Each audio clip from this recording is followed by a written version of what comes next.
క్రీస్తునందు ప్రియులైన ప్రతి ఒక్కరికి మన రక్షకుడైన యేసయ్య నామములో శుభాభివందనాలు తెలియజేస్తూ మరొకసారి దేవుని వాక్యాన్ని ధ్యానించుట కొరకై ప్రేమతో ఆహ్వానిస్తూ ఉన్నాను. మీరందరూ బాగున్నారని, క్రమంగా దేవుని వాక్యాన్ని వింటున్నారని భావిస్తూ జెఫన్యా గ్రంథములో నుండి మనం తెలుసుకుంటున్న ఆత్మీయ సత్యాలను కొనసాగిద్దాం. జెఫన్యా గ్రంథం 3వ అధ్యాయం 17వ వచనం. మీ దేవుడైన యెహోవా నీ మధ్యనున్నాడు, ఆయన శక్తివంతుడు, ఆయన మిమ్మును రక్షించును, ఆయన బహు ఆనందముతో నీ యందు సంతోషించును, నీ యందు తనకున్న ప్రేమను బట్టి శాంతము వహించి నీ అందరి సంతోషము చేత ఆయన హర్షించును. గొల్యాతు అండను చూసుకున్నటువంటి ఫిలిస్తీయులు, ఆ ఫిలిస్తీయ సైన్యం వెర్రవీగి విజయంపై సంపూర్ణమైనటువంటి నమ్మకంతో మాకు గొల్యాతు ఉన్నాడు, ఇక తిరుగులేదు అని చెప్పి ఇశ్రాయేలు మీదకి దండెత్తి వచ్చారు. ఈ గొల్యాతు కూడా దాదాపు 40 రోజుల పాటు ఇశ్రాయేలును సవాలు చేస్తూ వారి యొక్క బలహీనత లేదా గొల్యాతు ఉన్నాడు కాబట్టి మేము గెలుస్తామనేటువంటి ఆ గర్వంతో వారు ఎదురు చూశారు. అంతేకాకుండా బబులోనీల అండను చూసుకున్నటువంటి ఎదోమీయులు యూదులకు వ్యతిరేకంగా ఎన్నో వికృతమైనటువంటి కార్యములు జరిగించినటువంటి వారుగా ఉన్నారు. సాధారణంగా మనము ధైర్యంగా ఉండటానికి కారణం మన వెనకాల ఎవరో ఉంటారు. ఎవరినో ఒకరిని చూసుకొని, ఎవరో ఒక వ్యక్తిని చూసుకొని మనము ధైర్యంగా ఉంటూ ఉంటాం. తండ్రిని బట్టి కుమారుడు ధైర్యంగా ఉంటాడు, భర్తను బట్టి భార్య ధైర్యంగా ఉంటుంది, పిల్లలను బట్టి తండ్రి ధైర్యంగా ఉంటాడు, భార్యను బట్టి భర్త ధైర్యంగా ఉంటాడు, అన్నను బట్టి చెల్లి ధైర్యంగా ఉండిద్ది, చెల్లిని బట్టి అక్కను బట్టి తోబుట్టువులను బట్టి ఒకరిని బట్టి ఒకరు ధైర్యంగా ఉండటము మనము ఈ లోకంలో చూస్తూ ఉంటాం. అయితే నేను ప్రస్తావించిన ఈ ఉదాహరణలన్నీ కూడా అక్క అయినా, అన్న అయినా, చెల్లి అయినా, తమ్ముడైనా, నాన్న అయినా, అమ్మ అయినా, బంధువైనా, స్నేహితుడైనా, శ్రేయోభిలాష అయినా, ఉద్యోగస్తుడైనా, పోలీస్ అయినా, వ్యాపారి అయినా, ముఖ్యమంత్రి అయినా, ప్రధానమంత్రి అయినా, రాష్ట్రపతి అయినా, ఎవరైనా మనుషులే. వీరు పరిమితమైనటువంటి సామర్థ్యము కలిగినటువంటి వారు. వారికి ఉన్నటువంటి సామర్థ్యము చాలా చాలా పరిమితమైంది. పరిమితమైనటువంటి మనుషులను చూసుకొని, వారికి ఉన్నటువంటి సామర్థ్యాన్ని చూసుకొని మనము ఇంత ధైర్యంగా ఉండగలిగితే, అపరిమితమైన శక్తి సామర్థ్యాలు కలిగినటువంటి దేవుడు మన మధ్య ఉంటే ఆయనను బట్టి ఇంకెంత ధైర్యంగా మనం ఈ లోకంలో కొనసాగాలి ఆలోచన చేయండి. జెఫన్యా ప్రవక్త ద్వారా దేవుడు ఈ ప్రజలకు తెలియపరుస్తున్న మాటలు గమనిస్తే, నీ దేవుడైన యెహోవా నీ మధ్య ఉన్నాడు. నాకు మా నాన్న ఉన్నాడు, మా అమ్మ ఉంది అని చెప్పి మన కుటుంబ సభ్యుల అండను చూసుకొని మనం ధైర్యంగా ఉంటాం. ఇక్కడ జెఫన్యా ప్రవక్త చెప్తున్న మాటలు ఏంటంటే, నీ దేవుడైన యెహోవా నీ మధ్య ఉన్నాడు. అంతేకాకుండా నీ మధ్య ఉన్నటువంటి నీ దేవుడైన యెహోవా ఎలాంటివాడు? శక్తిమంతుడు. ఎలాంటివాడు? ఆయన రక్షించేటువంటి వాడు. ఎలాంటివాడు? ఆనందంతో నీ యందు సంతోషించేటువంటి వాడు. ఆయన నీ పట్ల శాంతము వహించేటువంటి వాడు, నిన్ను ప్రేమించేటువంటి వాడు అని ఎన్నో విషయాలు ఈ యొక్క ప్రవక్త అయిన జెఫన్యా తెలియపరుస్తూ ఉన్నాడు. కొంతమంది మనతో ఉండటం మనకు చాలా దీవెనకరం. అలాంటి వ్యక్తులు లేనప్పుడే వాళ్ళ కొరత మనకు అర్థమవుతుంది. అలాంటి వ్యక్తులు మనతో ఉన్నప్పుడు లేదా మనతో ఉన్నందుకు, మనకు దగ్గరలో ఉన్నందుకు, ఆ ఉద్యోగంలో వారు ఉన్నందుకు, ఆ పని వారు చేస్తున్నందుకు మనం దేవుణ్ణి స్తుతించాలి. వారు ఆ పనిలో ఉన్నందుకు మనకెంతో మేలు కలుగుతుంది. అలాగైతే దేవుడు మనతో ఉండుటకు మించిన ఆశీర్వాదము మరేమీ లేదు, మనకు అవసరం కూడా లేదు.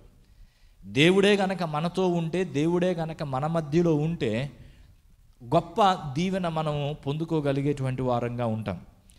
దేవుడు మనతో ఉండటానికి మొదటి నుంచి ఆయన ఇష్టపడుతూ ఉన్నాడు. ఈ సృష్టిని కలుగు చేసినది మొదలుకొని మనతో సహవాసాన్ని ఆయన కోరుకుంటున్నాడు. మనతో సహవాసాన్ని కోరుకుంటూ ఆయన మొదటి నుంచి సహవాసం కొరకు ప్రయత్నిస్తూ ఉన్నాడు.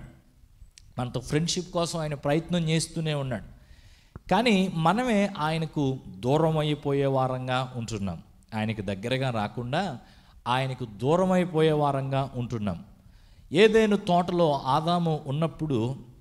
ఆదాము దేవునితో ఉన్నప్పుడు దేవుడు ఆయనను పలకరిస్తూ కొనసాగుతూ ఉండగా, ఎప్పుడైతే ఆదాము పాపం చేశాడో తాను పరిశుద్ధుడైనటువంటి దేవునికి దూరం అయిపోయి, కనీసం దేవుడు ఆదామును పలకరించిన దేవుని ఎదుటికి ఆదాము రావడానికి కూడా ధైర్యము చాలని స్థితిలోనికి దిగజారిపోయాడు.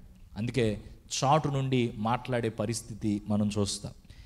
అయితే ఆనాటి నుండి ఈనాటి వరకు మనుష్యుని యొక్క పాపాన్ని బట్టి మనిషి దేవునికి ముఖం చూపించలేకపోవటం, దేవునితోటి ఫ్రెండ్షిప్లోనికి సహవాసంలోనికి రాలేకపోవటం, మనిషికి దేవునికి మధ్య దూరం పెరిగిపోవటం మనం చూస్తూ ఉన్నాం. ఈ దూరం పెరిగిపోయినప్పటికీ దేవుడు మనలను ఆ స్థితిలోనే విడిచిపెట్టలేదు. దేవునికి దూరంగా ఉండేటువంటి స్థితిలోనే విడిచిపెట్టలేదు. దేవునికి మనకు మధ్య ఉన్న దూరము తొలగించబడి దేవునితో మనము ఐక్యమై జీవించులాగున ఆయనే మన యొద్దకు వచ్చి కృపా సత్య సంపూర్ణుడిగా మన మధ్య నివసించాడు. ఆ వాక్యము శరీరధారి అయి కృపా సత్య సంపూర్ణుడిగా మన మధ్యను నివసించాడని యోహాను సువార్త 1వ అధ్యాయం 14వ వచనం తెలియపరుస్తూ ఉంది. మన యొక్క పాపములకు శాశ్వతమైనటువంటి పరిష్కారాన్ని కల్వరి సిలువలో చూపించుటకు గాను తన యొక్క ప్రాణాన్ని ఆయన అర్పించినటువంటి వాడుగా ఉన్నాడు. ఆయన సమాధి చేయబడి 3వ దినాన పునరుద్ధానుడై తిరిగి లేచి పరమునకు మన కొరకు స్థలము సిద్ధపరచడానికి వెళ్ళాడు. మనము నిత్యము తనతో ఉండులాగున మనలను తీసుకుని వెళ్ళటానికి ఆయన అతి త్వరలో రాబోతూ ఉన్నాడు. ఇప్పుడు దేవుడు మనతో ఉండటానికి, మన మధ్య ఉండటానికి ఇష్టపడుతున్నాడు. మొదటి నుంచి ఆయన ఇష్టపడుతున్నాడు. కానీ దినం దేవుని మాటలు వింటుండగా దేవునితో మనం ఉండటానికి మనం ఇష్టపడుతున్నామా?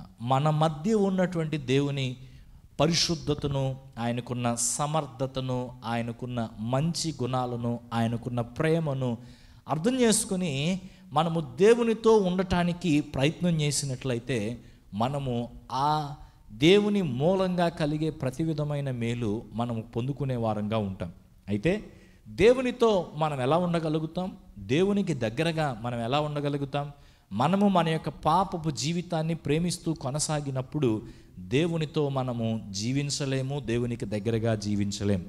పాపమును విడిచిపెట్టి పరిశుద్ధతను ప్రేమిస్తూ పరిశుద్ధతలో మనము కొనసాగినట్లయితే ఆయన మన మధ్య నివాసం చేస్తాడు. ఆయన మనలో నివాసం చేస్తాడు. ఆయన మనతో నివాసం చేస్తాడు. తన బలమును ఆయన మన జీవితంలో చూపించేటువంటి వాడుగా ఉంటాడు. ఆయన అన్ని విధాలుగా మనలను రక్షిస్తూ ముందుకు నడిపించేటువంటి వాడుగా ఉన్నాడు. కాబట్టి దేవుడు నా మధ్య ఉన్నాడు అనే సంగతి మనం గ్రహించి భయపడకుండా, నా మధ్య ఉన్నటువంటి దేవుడు, నాతో ఉన్నటువంటి దేవుడు, నాకు తోడుగా ఉన్నటువంటి దేవుడు శక్తిమంతుడు, ఏదైనా ఆయన చేయగలిగినటువంటి వాడు, సార్వభౌమ అధికారము కలిగినటువంటి దేవుడు అని అర్థం చేసుకొని ఆయనపై మనము ఆధారపడేటువంటి వారంగా ఉండాలి. కొన్ని మన పరిధి దాటి ఉంటాయి, మన వల్ల కానివిగా కొన్ని ఉంటాయి. మన పరిధి దాటి ఉండేటువంటి విషయాల్లో మనము దేవుని వైపు తిరిగి ప్రతి చిన్నదైనా పెద్దదైనా, ఈ చిన్నదానికి కూడా నన్ను అడుగుతున్నావా అని దేవుడు ఏం అనుకోడు, అనడు కూడా. ప్రతి చిన్నదాని పట్ల మనము దేవుని సహాయాన్ని కోరుకునే వారంగా ఉండాలి. ఆయనకు మనం అవకాశం ఇస్తే ఆయన మనలను రక్షించేటువంటి వాడుగా ఉంటాడు. భౌతికంగా మనకు అవసరమైన రక్షణ, మన మనస్సుకు అవసరమైన కాపుదల, మన ఆత్మకు అవసరమైన రక్షణ దేవుడే ఇస్తాడు. నిత్య రక్షణను ఆయన మనకు అనుగ్రహించేటువంటి వాడుగా ఉంటాడు. నిత్య రాజ్యమునకు మనము వారసులం అయ్యే విధంగా మనను కొనిపోయి నిత్యము తనతో పాటు మనము ఉండులాగున ఏర్పాటు చేసిన వాడుగా దేవుడు ఉన్నాడు.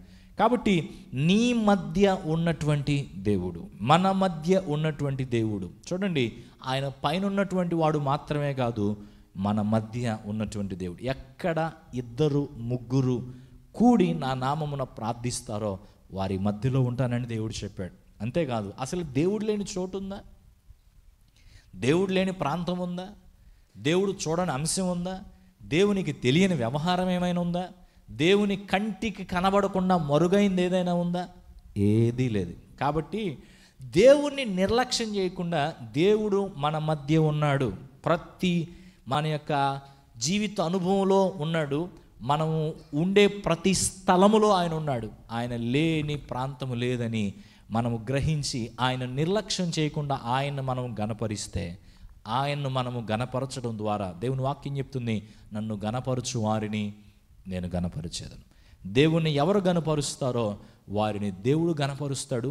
వారి యొక్క జీవితంలో ఆయన గొప్ప కార్యములు జరిగించేవాడుగా, తన శక్తిని చూపించేవాడుగా, తన రక్షణను కనబరిచేవాడుగా, తన ప్రేమను వ్యక్తపరిచేవాడుగా, మనము సంతోషించేటువంటి కార్యాలు మన కొరకు చేయడము ద్వారా మనలను ఇంకా దీవెనకరమైన రీతిలో నడిపించేటువంటి వాడుగా ఉన్నాడు, ఉంటాడు అనే సంగతి గ్రహిద్దాం. కాబట్టి దేవుడు మన మధ్య ఉన్న సంగతిని గ్రహించి దేవునికి ప్రియమైన జీవితాన్ని జీవిస్తూ ప్రభువుకు దూరంగా జరిగిపోక దగ్గరగా జరుగుతూ ఆ దీవెనకు పాత్రులు అయ్యే వారంగా ఉందాం. పరిశుద్ధుడైన తండ్రి, మా జీవితాల్లో మీరు మా తోడు ఉన్న సంగతి, మాతో పాటు ఉండటానికి ఇష్టపడుతున్న సంగతి మేము గ్రహించి, మేము మా పాపమును బట్టి దూరంగా జరిగిపోతున్నప్పటికీ దానికి పరిష్కారాన్ని మీరే కనబరుస్తూ నీ కుమారుడైన యేసుక్రీస్తు వారిని ఈ లోకానికి పంపి మా స్థానంలో ఆయనను బలి చేసి మాకు రక్షణను సిద్ధపరిచి మాతో సహవాసము కలిగి ఉండటకు ఇష్టపడుతున్న విధానాన్ని బట్టి నిన్ను స్తుతిస్తూ ఉన్నాను.